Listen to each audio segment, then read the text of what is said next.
All right, so after the long hiatus, I'm happy to be back, and my first guest, the Dark Prince of Comedy, Jeff Pinnell. Jeff, how you doing? Not bad, man. Thanks for having me on. Well, thank you for jumping on. Great to get the show back, and I couldn't think of anyone else I'd want to usher this back into relevance than the Dark Prince of Comedy. Tell us about yourself. Yeah, I'm a comedian from Moncton, New Brunswick. I'm originally from Halifax. I've been out here for about 20 years now in Moncton now. Been doing comedy for the last coming up 3 years now. And yeah, that's pretty well about it, man. Right on. How did you get the nickname Dark Prince? I do a lot of dark one-liners.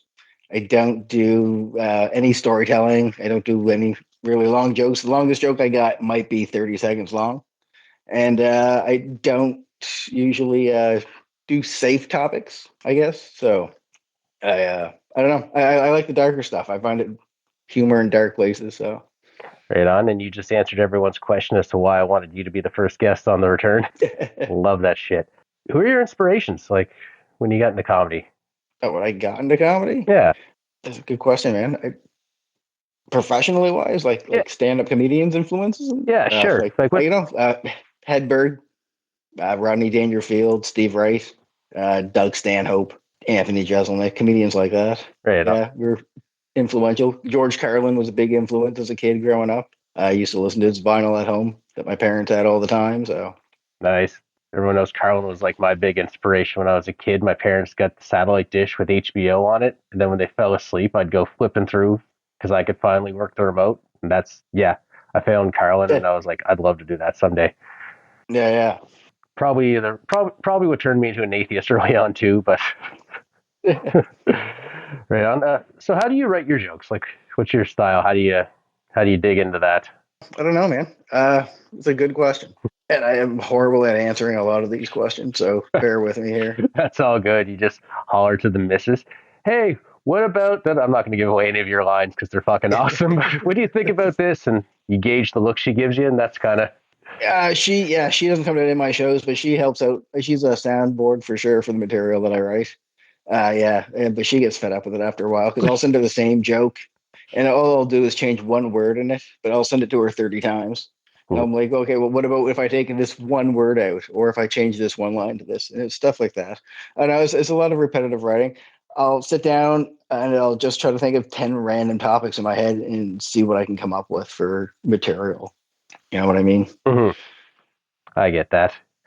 That's why I always keep my notebook around. I don't use the phone notebook.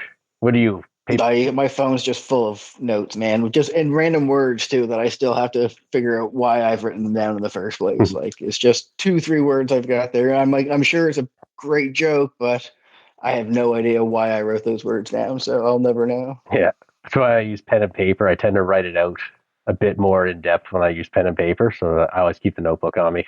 I've had the you've heard me probably up on stage say about how I just had like the note that it was like two words and I had no idea what it means, so I would just write it down on a card and bring it up every night until I could finally remember what the fuck I was thinking when I wrote that.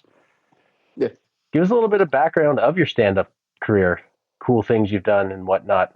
Played a few clubs that locally here. Punchlines when that was open in St. John. There's a new club in Fredericton that just opened last year. Comic Sutra. Mm-hmm. That's run by Kelly Lamrock, and they're actually putting on the first ever comedy festival in Fredericton the week of the first 2 weeks of or middle of February is when they're having it. Right. It runs up until the 21st of February, and there's I think they got 65 comedians doing over 20 shows. So Oh, damn. yeah, so great to be a part of that. I've had the opportunity for opening up for some big name comedians here and there. So yeah, no, things have been going quite well. I've done a few hundred open mics at this point, and yeah, it's quite fun. I enjoy going out and doing it. Hmm. What's the highlight of your career so far? Like the highlight? I guess opening for Nikki Payne would be the big one. Yeah, that was a huge honor. We both come from the same small town in Nova Scotia, and growing up, I was a huge fan of her. So to be able to share the stage with her was Hmm. a lot of fun. That's awesome. Someday I'm going to open for you on a big show. Right. Yeah. Yeah, you travel a lot for it. Like You're Yeah, well, there's not much of a scene here in Moncton anymore. When I first got into it, I didn't realize how big of a scene there was, and we had maybe 6 or 7 different shows that were going around, and it wasn't that hard to get a spot on a show. So I'd hop on one mic and get onto the next and the next, and then eventually, I guess the market kind of got oversaturated with shows, and they started dropping off here and there. And yeah, now I've had to travel quite a bit. New Glasgow mainly, Truro to do more shows. All over the province, New Brunswick. But yeah, I get out there and do a lot of stuff, man. But it'd be nice to have more shows back in Moncton. We've got a couple that are up and running right now that are really good. Mhm. So it's fun to go out and do those. But yeah, I enjoy the traveling. I like going out and meeting the other comedians in the different parts of the Maritimes and yeah, seeing new stuff. Yeah. We're here actually in Antigonish. We're looking at trying to get a few shows going too, just to give a few more people some options. Just like you said, like there was a lot of shows and then shows just disappear. Yeah, but we got quite the scene here in New Brunswick though. I was surprised to see how many comedians that we actually have that are actually out doing stuff. So Hmm. yeah, it was really good to be a part of it. Yeah. Oh, that I went up for a show. Was it last year? I went up to do one with you Yeah, guys, and yeah, like it was great. Like I fucking love getting out, working with different comedians, seeing their stuff. yeah, and New Brunswick's got no shortage of talent either, man. Like they've got a really booming scene now of comedians out there doing stuff. So yeah, Hmm. if you're ever out this way, there's never a show not to see. Yeah, and getting into it too, like the open mics, like a lot of people go. Like I've had people ask me about the open mics, and they've seen them that we go to, and they say it's awfully intimidating. And I tell them like nobody's great when they first start. Like, how good were you when you first started? Oh, I wasn't even doing one-liner jokes when I first started, man. I was doing long bits and stuff like that, and it was horrible. Like my first 5 minute set bombed horribly, and I couldn't tell you why I went back the second time and did it after bombing so bad the first time. But I kept at it for a few months, and eventually something clicked that I thought, well, if I'm going to keep doing this, I can't do long jokes, I can't do stories, so I'm Hmm. going to have to figure a different approach and not be kind of like what everybody else is doing to stand out more. Hmm. And I'm always into the one-liner jokes with, like I said, Rodney Dangerfield, big Hedberg fan. So for me, I thought, well, maybe I'll try one-liners and see how I can come up with doing a 5 minute set at that and see if that'll work. And that took months of trying to come up with 5 minutes worth of 30-second jokes because I'm not that creative in the first place. And for me to sit there and come up and write funny material when I got no one really telling me, oh, you're really funny. You should be writing jokes. You should be doing this. It's just me on my own thinking, can I do this? Will I do it? We'll see. And yeah, eventually I've grown that 5 minute set into a solid 15 at this point. How long did it take it for it to really kind of click with you? Like, if you had to pick a point in time, like you said, you've been at it a little over 3 years. Yeah, it's coming up to 3 years. Yeah. Yeah. When was like the click for you? Like, you're like, I got this thing. First time I got asked to perform professionally at a comedy show, like at a comedy club. I thought, okay, and this I might actually have something here. If people are actually taking notice and want to pay me money to go out and perform for 140 people, maybe this might be pursuing a little more as a hobby than I was going to take it as serious. Hmm. And then after that, I just jumped in with both feet, man, and haven't stopped since. Yeah. What's the best part of it for you? Like, if you had to just pick one thing, what's the best part of this for you? The rush, just getting up there is a rush, man. It's a different type of high to get going up, not knowing what's going to happen because every show's different, right? Hmm.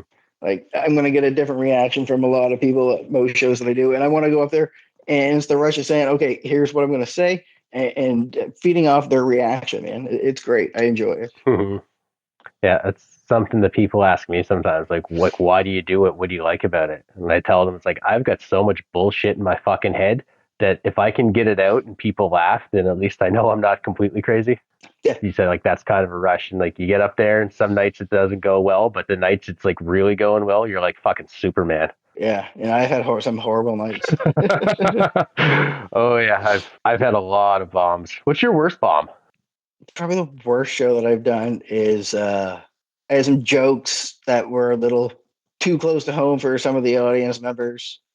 And after the show, it got pretty confrontational out in the parking lot. So Oh. yeah, it wasn't so much of a bomb show as just not reading the audience, I guess. Well, it's not knowing Mm-hmm. that the person was going to react like that about it. But yeah, that's probably the worst experience I've had doing this. Yeah.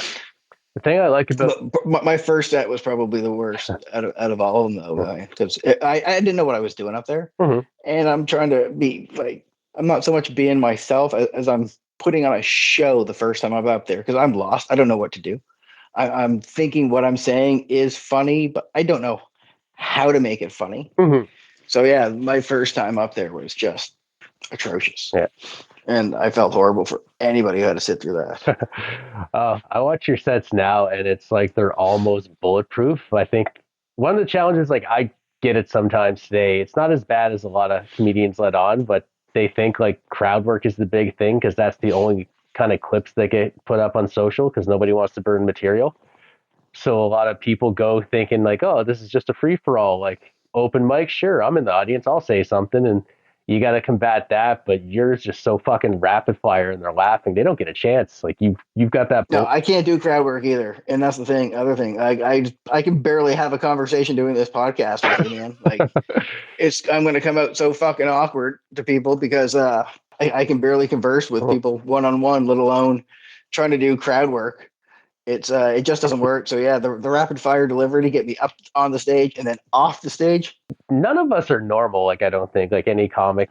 Like I don't think any of us. No, Are, everyone's got their quirks, man, and I love it because yeah. nobody is cookie cutter clean, man. At this point, like everyone's got their own uniqueness to them, and yeah, Yeah. like I've met some pretty interesting folks doing this. Yeah. It's like the old cliche. The last one, you're like, oh, how'd you get so funny? It's like trauma. Right? Probably some kind of undiagnosed neurospicy thing going on, but whatever. I can function, and then on a stage, I can thrive. Yeah, no, I'm like I said, man. I really don't know why I do this because like I'm not that personable, and to get up on stage and to do public speaking in front of people, it's not my strength at all. Like I'm awkward as fuck. So to get up there, yeah, it's something I wanted to do just to push myself to see if I could actually do it. Yeah. Yeah. And then you fucking kill it. Yeah, it's coming along, but I've had a lot of help, man. Like I've gotten a lot of advice from a lot of good people, and yeah, if I didn't have the advice from some of them, like my writing would have taken a turn for the worse, big time. But yeah, it's that determination and just being able to have that stability to write every day. Because if I don't write at least for 15 minutes a day, then I'm going to start losing. It's like muscle memory, right? Mm-hmm. Yeah, got to do something. That's something I noticed too. Like it's helped me a lot. I've talked to a lot of comics, and it's always the best comics that have the best advice for you. And I always found there's like you'll run into people that like are just kind of like shitty to you, and it's like okay, and then you watch them on stage, you're like, I wouldn't want fucking advice from this guy anyway. Some of the times, right? But like good comics have good advice, and they're willing to share. Yeah. Someone came up to you and said, "What's like? Give me one piece of advice to jump into this thing that you guys do." What would you tell them? Don't judge it on your first 100 sets. Yeah, like it takes a long time, man. Like I don't know, like yeah, just don't judge it on. If you're gonna do it for a while. Get like I don't even know how to talk, man. Take a few swings at it before you. Exactly. Yeah. Don't give up right away because it takes a long time for it to click and to get like into that good to get a good 5 minute set in, man. And that's what I find with a lot of people. They have all this material, but they don't tighten it to a nice 5. Mm-hmm. They stretch it out and they want to do a headliner set. Yeah. After their first few 5 minute open mics. But that's my biggest advice. Perfect a tight 5 and don't give up right away. Mm-hmm. That's solid. That was my big thing is I should get up there and do 15 minutes of fucking whatever. But no, that was my mistake of getting up there and doing too much. Mm-hmm. Oh, that's a solid answer to that question. And I know you're aware of this. I have a segment with some other questions. Yeah. You look so fucking excited. Oh yeah, it's gonna be a blast. I'm sure I'll have some great answers for you. Hey, Mr. Pinnell. In life, we are told there are no stupid questions. Are you ready to answer 5 of them? Let's go.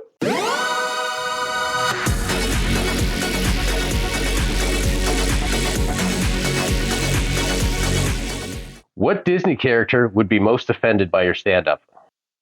Oh man, I'm blanking on any Disney characters too right now. Thanks a lot. Shit. Disney characters. Let's go back to that one. Okay. What event or activity has been presented to you as an adventure and it sucked the most? What was an adventure that Something I you're, was led to believe would be a lot of fun and wasn't? yeah. Okay. Well, yeah, these are good questions, man. Because put me right on the spot with these. Dead air. That's great for your show. It's fine. I can edit it out. You're just like, I live such a fulfilling life. I've got no answer for this bullshit. Adventures. I don't leave my house unless I'm doing comedy. Having kids. Fair. We won't ask why and give them a complex if they listen to this. All right. I was led to believe it was a lot better than what it was. No, I don't know. No, I don't know, man. No, I really couldn't tell you. I don't do much, so no one's really led me to believe something was a lot more fun than it was. I don't know what to tell you. Okay. Shit. This is not great.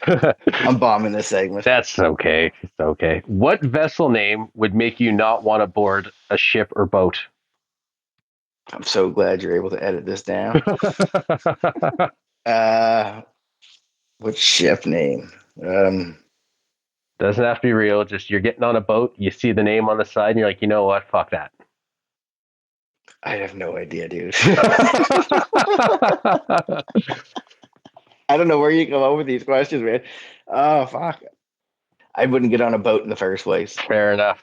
Titanic 2 it is then for the win. Which fictional detective would you be of most assistance to on a case? Nash Bridges. Nash Bridges. Ooh, that was so fucking fast. And not even an obvious one. I fucking love that. I'm a huge Don Johnson fan, and I love Nash Bridges. So yeah, that was like that's one answer I actually have. Fucking just to give. Stumbling over the first three, and then just randomly out of nowhere, Nash Bridges. Got it. I fucking love that. Last question: how many butter knives does one have to own before you start to worry about them? I own like 30, so I really couldn't tell you, man. Okay, so you're comfortable with 30. So if someone owns like 60 butter knives, are you? Yeah, it's a bit excessive at that point. Okay. What about 50? Residential, doesn't have a lot of dinner parties. 50 butter knives.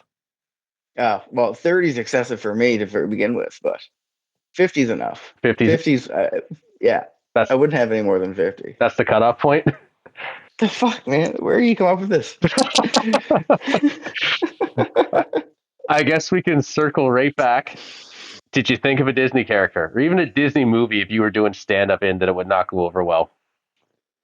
I'm picturing you like randomly ending up with like your horse and carriage breaking down outside the castle in Beauty and the Beast.